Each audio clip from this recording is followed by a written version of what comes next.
ZL1 and a Mustang. What in the hell is that? Is that Lambo doors on a Ram? Holy shit. What in the mud? What's going on, guys? Welcome back to another great day. We are back on the Autocross C5 today. And yesterday I spent some time installing the hitch on the car. See, the only thing I need to make is this little washer there that you see, like square washer. Alright, I am done with all four now. Pull this bumper. Alright, go hard.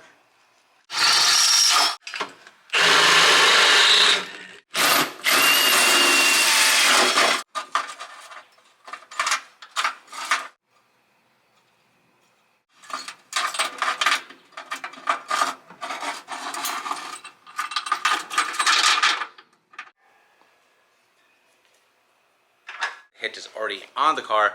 I'll show you guys some of the details on how to install it here in a little bit, or what it took to install it. But yeah, I installed a Curt hitch on the C5. There it is. It looks nice and clean. Really clean, easy setup. Nothing really hard about installing it at all. Reason I bought a hitch for the car is because I want to eventually run 18 by 10.5 front and rear as a square setup. So 315, 30, 18s all the way around. And I don't want to be driving around on those 18s as I drive it sometimes to work or just driving around, because I don't want to wear those tires out because they're super expensive. They are the BF Goodrich Rivals 1.5s. They're almost about $500 a tire, so I don't want to be driving on those tires. So I went ahead and picked up another full set of 17 and 18s, so I can go ahead and run the 17s on the car. But when I go to an autocross event, I want to drive there on the 17s, because sometimes I have to drive across town to events, and there's about 50 miles, and eventually that's going to wear tires out because I have a pretty aggressive autocross alignment on the car. So I figured I'm going to buy a hitch, and I can mount the 18s on the back of the hitch, and once I get there, I can go ahead and swap the 17s for the 18s, and then when I get done with the event, I can go ahead and swap them back over and not have to worry about wearing out these expensive ass tires. So that's the thought process of the whole thing. That's why I even decided to get a hitch for the car. So I'm not even sure if this is going to work or not. I didn't get a chance to actually mount up the hitch receiver onto the hitch yet last night. My buddy Mike, who has a C5 Z06, wanted to race me in my C5 base hatch car. He's got, like I said, a C5 Z06 with heads, cam, intake, and a tune. He wanted to see what it would do up against my C5 that basically has headers and an intake and no tune. Still have the check engine light. I still need to delete the rear tune, the rear cats. It's not running the greatest, but I still need to get the tune. But yeah, we want to go make a couple hits last night in Mexico, and I'll show you the outcome here.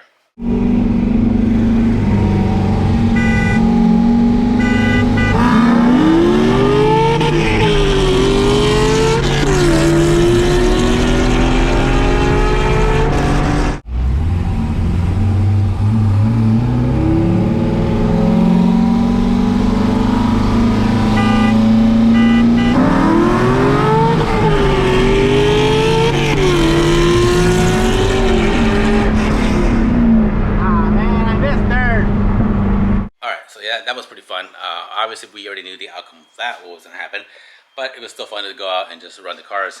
But yeah, today we are going to finally install the receiver to the hitch and add the tires and see how this is going to work. But first I had to buy this adapter that will adapt 1.25 inches from that hitch to that receiver, but that is a 2-inch.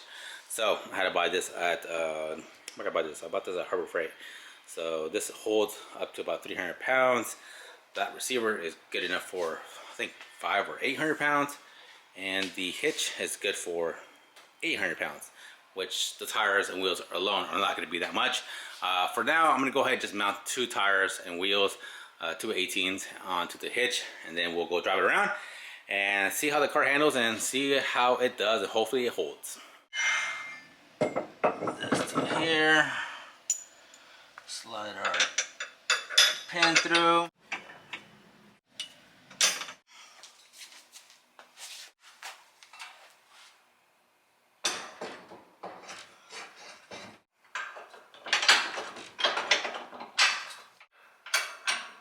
This tire carrier here, I use this to come back from Colorado on the Bronco here. So I put all our luggage on the back of this and came all the way from Colorado to Texas, which is about a 1,000-mile trip, and had no issues at all.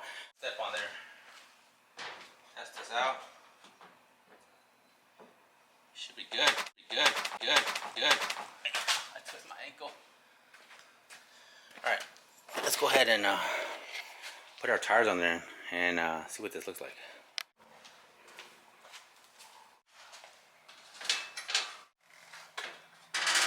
Looks pretty good, and it's not, the car is pretty low, but the hitch is not even close to touching the ground.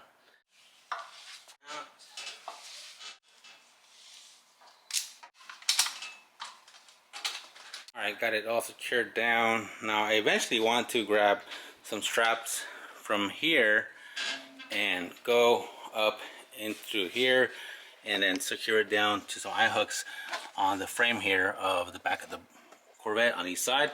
So that way it's applying pressure that way and that way as well. Kind of lifts up the back a little bit, but it's not sagging at all, but it would just secure the tires back there from rocking back side to side if I ever do that.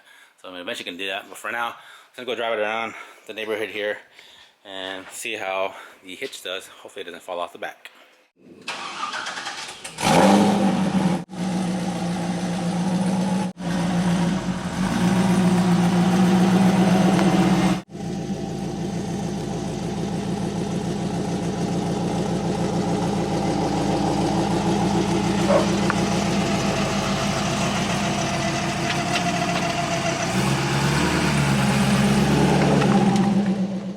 Alright guys, out here driving the car around with the hitch in the back and the tires in the back, and it actually rides really good. I could definitely tell or notice that there is actually weight in the back with the hitch, because when I hit bumps I can feel like the front end wanting to lift. It doesn't want to lift up, but you can definitely tell that there's weight in the back. But I haven't had any issues. I definitely want to just stay with 2 18s in the back for now until I can build a little cage where I can hold all 4 18s in the back, because I don't know if having 4 on here will be safe. So I'm going to stay like this for now, so once I get to the track I can go ahead and swap out the 17s for the 18s. Stay tuned guys for the next event. I have one coming up in about 3 weeks, so with the new setup should handle a lot better. We'll see, but yeah, stay tuned to the next video guys. If you have any questions about today's video, about the hitch, or anything that I did in today's video, please put it in the comments down below. I'll try to get to you guys as soon as I can. I'm also going to list the hitch that I installed in the link down below, or in the description down below, if you guys want to check it out. But yeah, that's it for today's video. Please like, please subscribe. See you guys in the next one.